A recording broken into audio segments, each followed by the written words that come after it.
नहीं बिगाड़ सकता। वो या तो दुश्मनी छोड़ देगा, वो दुश्मन आपका तबाह और बर्बाद हो जाएगा। ये वजीफ़ा सभी लोग कर सकते हैं।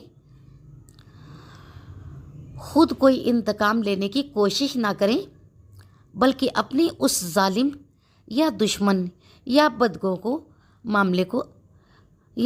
के मामले को अल्लाह ताला के सुपुर्द कर दे, क्योंकि हम जो बदला लेंगे वो छोटा और मामूली हो सकता है, लेकिन अल्लाह जब बदला लेगा तो वो नज़र ना आने वाला ऐसा बदला होगा जिसकी हम तवक्को भी नहीं कर सकते। अल्लाह का ये बदला हमारे अंदाज़े और क़यास से कहीं ज़्यादा बढ़कर होगा। अगर आप या आपका कोई अज़ीज़ या कोई रिश्तेदार या कोई दोस्त इस तरह के किसी मसले से कहीं दो चार है,